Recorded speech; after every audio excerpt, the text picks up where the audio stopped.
Okay, guys, I'm gonna be talking about Clone Wars Season 7, Episode 9.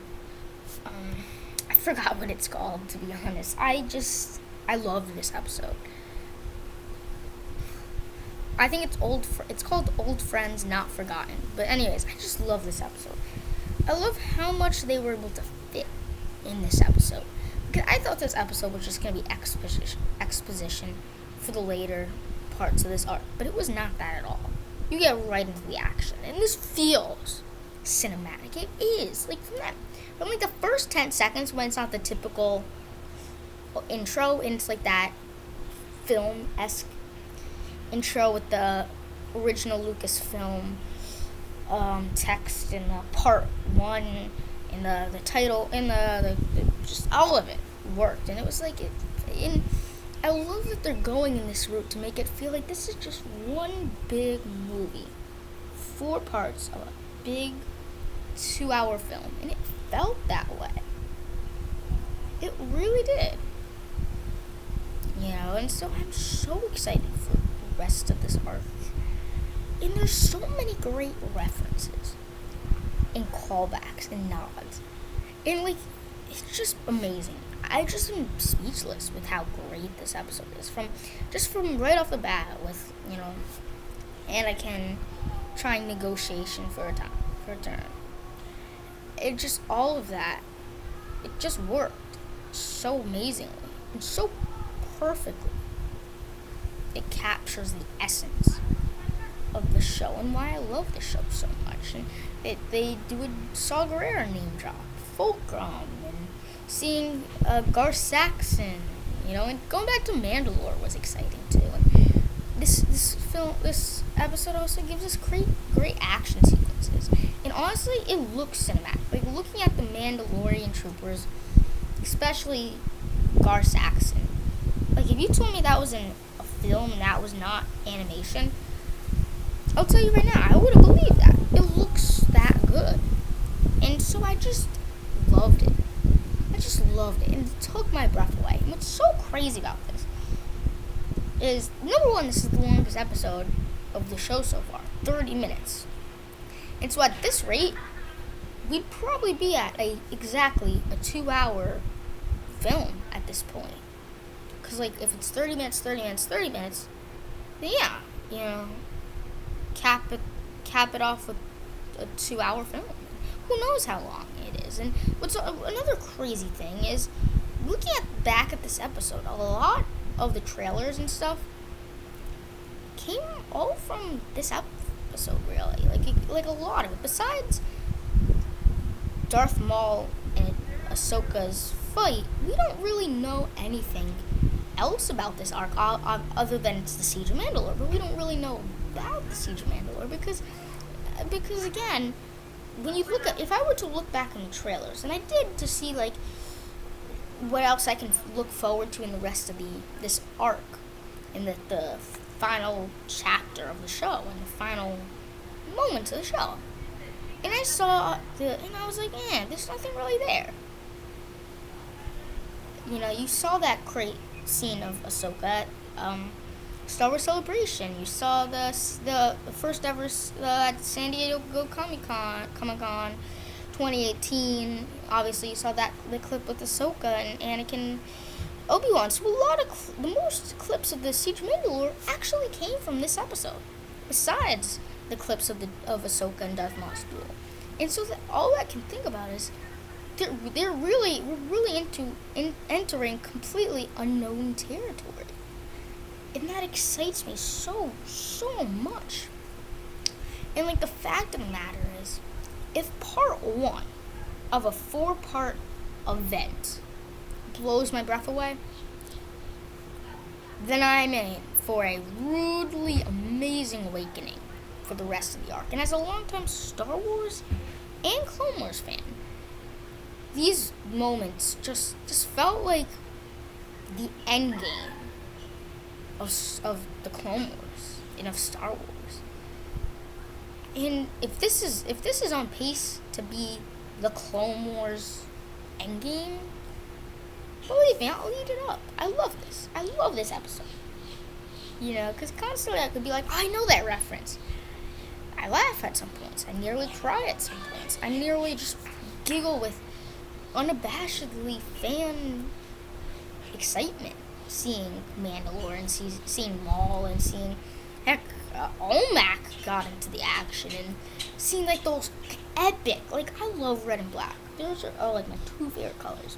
And so seeing the Maul Mandalore troopers, especially Gar Saxon in his full body armor, so epic. So epic. In just everything, in every way. And I think if I were to describe this episode in one word, I would describe it as just breathtaking. Breathtaking at how cinematic it is. Breathtaking of how amazing it is. And realizing, look at what they can accomplish. In 30 minutes. And like that opening 5 minutes was, even then, had nothing to do with the overall story. But just so amazing. Because we all know that after this episode, we're probably not going to see Anakin and Obi-Wan again. But maybe we will. But anyways, I love the beginning because it kind of caps off Anakin and Obi-Wan's story together. Their last mission before Revenge of the Sith. And so, that's what I loved about the opening, was that you kind of cap off not their relationship with Ahsoka, but their relationship together, Anakin and Obi-Wan. Obviously, my jaw dropped when you heard that sirens. I immediately knew it was an attack of Coruscant. When they said, Coruscant's attacked, General Grievous is going for the Chancellor, and that Shaak Ti was guarding him, I also felt just even more excitement because many people don't know, but there was a deleted scene where Shaak Ti was killed by General Grievous on the ship that was cut out from Revenge of the Sith. So kind of all those things were amazing. And then just from like the beginning of seeing General Bly in like all his awesomeness and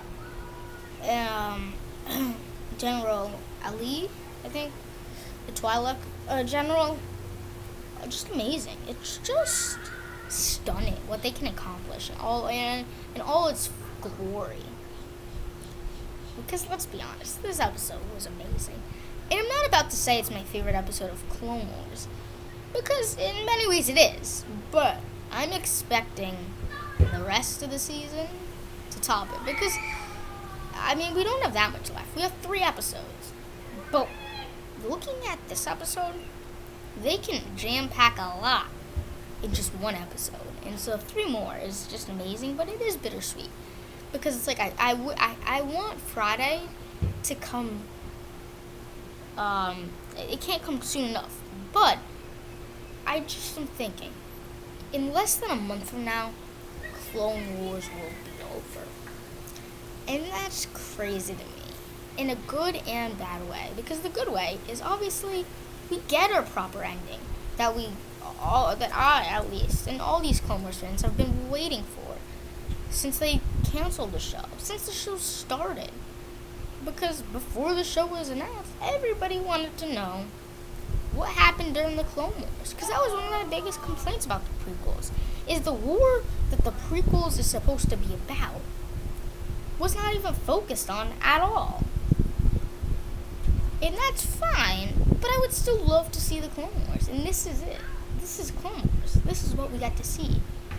And for 7 seasons, and to wrap it up in a great way, will be everything. Will mean everything to me, because that's just what I've been waiting for all this time.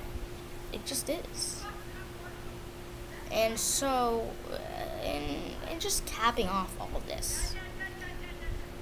And that's crazy to me, because it's like I know so much more excitement is gonna come from the rest of this arc, because you just know it. And especially because, again, like I said before, none of the trailers really showed us really what's the juice of the Siege of Mandalore. Like, yes, we saw the Maul and Ahsoka fight, but that's beyond that. I don't really see anything else. So if I were to predict what else would happen, I think next episode, quite honestly, might be Darth Maul's and Ahsoka's duel. I honestly think it'll come sooner than we think, because I think we'll get a. I think. Try to think what they'll do for the series finale. I feel like it's gonna be. I don't know, because it's like. As far as right now, I don't really know what they would do for the next hour and a half of the Siege of Mandalore. But I am so excited because clearly they have some crazy things up their sleeve. And so for me, to say that I'm not excited isn't understandable. I will be like, this is just crazy. I am so excited about the rest of the season because I watched this episode like 3 times. I'll be honest with you. I watched it like 3 different times because I loved it. Because I loved it. And I think like it's somewhat, and like I said, I sort of compared this to Endgame. In some ways. In number 1, I like that honestly everybody gets their proper send off on the show right now, as far as we've seen. And as far as all the relationships, Anakin and Obi-Wan have that nice moment and the bridge battle, and it's just, I'm so speechless. I really am. I'm excited to see Maul and Ahsoka's new clone battalion. It's just epic. And just everything I wanted ever since I heard about the Siege of Mandalore, which was like so long ago. You just hear about this big war on Mandalore, and you just want it. And to get part of it, to get 30 minutes of what out of the 130 episodes this show has produced. This one's one of my favorites. This one just is. It just is. And as far as right now, this is my favorite episode. And it's funny because it's like, as I start to review this episode, I do go under the impression that I honestly feel like I should judge this episode after I've seen this whole arc. Because this episode, in this arc, is supposed to be viewed as a movie. And you could tell that. You could tell that all the way with this episode. And this arc is part of a movie. And it feels like that. And while it is, because it literally says part 1. Now they want to break it up. Sure. But it just feels like a movie. And I love it. I love it. And that gives me to an interesting question. Does that mean for part 2, they'll just cut straight to the chase and just go straight to the next scene? Because if they were to make it cinematic, why would you have the whole recap part of it? That's just an interesting point. But I love this episode. I love it. Love it. Love it. I cannot say I love this episode. It's too much. I just do. Stay tuned for more reviews. Coming right at you.